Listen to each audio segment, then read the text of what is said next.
Shalom. This is Stuart Dowerman and Interfaithfulness, where we're building bridges, where history builds walls. We live in a religious culture that is obsessed with success. People want to know how large your congregation is. Spiritual leaders feel either superior or inferior according to the size of their congregation. If you have the largest Messianic congregation in your area, that feels pretty good. The largest congregation in your state, that feels great. The largest congregation in your section of the United States, oh, even better. But imagine having the largest congregation in the United States. That's huge. Imagine having the largest Messianic congregation in the world. Anyone who had that, we'd assume, is successful. But that's deceptive. Because successful at what? Did God call us to build the largest congregation in our city, our state, our region, our country, the world? No. The question is, what are we supposed to be doing? We've been looking at this question together for a few weeks now, and now I want to bring this question to a close by looking at the end of my six-part answer with you. But while I'm looking at the end of that six-part answer, let's do a little review of what came before it. What are Yeshua's people supposed to be doing? We're supposed to be developing outposts of the kingdom. You can see that right here.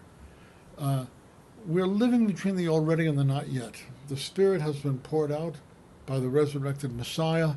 We're living in the vestibule of the age to come. We're experiencing a foretaste of the age to come. We've tasted of the heavenly gift. We've got a foretaste. It's kind of an hors d'oeuvre of the age to come, but we haven't sat down for the full meal yet. We're not fully immersed in the age to come, but we have the beginnings of it, and the age to come is leaking through now, and we're supposed to form outposts of the kingdom where people experience what the values and the powers of the age to come are, and where we can help them become citizens of the age to come, as we did through Yeshua, our righteous Messiah. So we do that by forming what I call be'erot. It means wells, but it's my name for face-to-face gatherings of the Father's family. Face-to-face. Everybody wants to go where everybody knows your name. Face-to-face gatherings. So, in a Jewish context, these gatherings are called chavarot, and it's based upon the whole idea of a bayit in Jewish culture. A bayit is not just the structure you live in, the house. It's not even just your family. It's your posse. It's your entourage. It's your extended family. It's the people who regard you as family and you regard them as family. That's your bayit.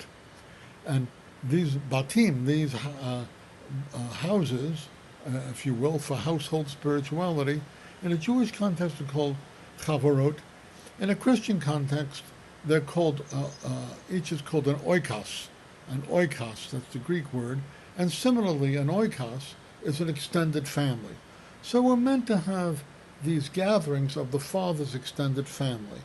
And we are related to each other in a special way. As we honor the Father through the Son, we are siblings experiencing the power and the presence of the Spirit. That's something we ought to be doing. It's not just getting together for a service in the week, as good as that is. It's not even just getting together to worship God, as important as that is. It is getting together to be family together, to be the family of God together. We're supposed to be doing that. That's what went on for the first 3 centuries of Yeshua believers. Wherever you went, they all met in these familial gatherings around a table. So through these gatherings, we're supposed to be maturing in the family likeness, learning to love the Lord our God with all our heart, soul, and mind, learning to love our neighbor as ourselves, learning to love each other as he loved us. We're supposed to be reflecting the image of our Father, God. We're made in the divine image, and of course Yeshua is the one who most perfectly embodies the divine image. So maturing is measuring up to the stature of the fullness of Messiah, as Paul says to the Ephesians. Moving over to number 4, We're also supposed to be demonstrating the obedience of faith for the sake of his name. It's not just a question of our character and our love. It's a question of our conduct. And that conduct is demonstrated in what the Bible calls the obedience of faith for the sake of his name. Now, that obedience is going to look a little different for Jewish Yeshua people and Gentile Yeshua people. The criteria of obedience are slightly different. That's why we have it marked here, different for Jews and Gentiles. If you look at Acts chapter 15, Acts chapter 15 hits that nail on the head, but we don't have time for that right now. Let's move on. So, we're supposed to be expressing and expanding the kingdom. That takes us back to number 1 over there. We're supposed to be expressing the powers of the age to come, the values, the dynamics, the character of the age to come, and we're supposed to be expanding the kingdom. We want to avoid what Peter Wagner used to call koinonitis. Koinonitis is fellowship for its own sake, where we get together every week, we get together every week, we get together every week, we get together every week. But the family's not growing. We're not born into the family of God in order to just kind of maintain. So we're supposed to be expressing the dynamics of the kingdom and expanding it. We go to number 6. How do we do that? We do that by multiplying other be'erot. This is interesting. This is how it was done in the first few centuries. People routinely lived in what were called insulae. Insulae were tenements in the Roman world. Many of the Yeshua believers were poor. They lived in little tiny apartments where you couldn't squeeze in more than maybe 8, 10, 12 people or so. Maybe a little more, maybe 15 if you moved all the furniture out and whatever furnishings you had. And the really, really rich people, they had homes, well, each would be called a domus in the city, or out in the suburbs they would have a villa.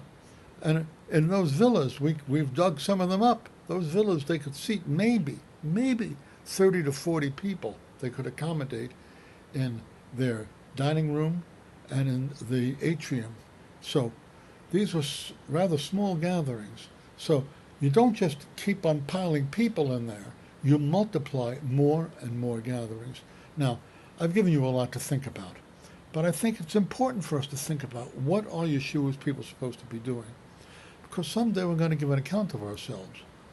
And if we tell Yeshua, we did great. We had the biggest congregation in the city, Well, how many people really were won to Yeshua faith through your congregation? Well, not a lot. It's kind of hard, but we had a lot of transfer growth. A lot of people from other congregations came. I don't think that's impressive. I don't think that's what you want. I think we need to talk some more. So, I want to leave you with the question. What are Yeshua's people supposed to be doing? And how are we going to do it? I want to say one more thing. Do I believe there's a place for larger meetings? Absolutely. Amongst the early believers, they had larger meetings. But these home fellowships were the building blocks. They were the foundation of everything else. It started at the home, and then these groups tended to associate together and have larger meetings, which were citywide meetings and things of that sort. That's another thought for now. I'll have much more to say about these things next time we talk. But what are Yeshua's people supposed to be doing? And are we doing it? That's a good question. Shalom for now.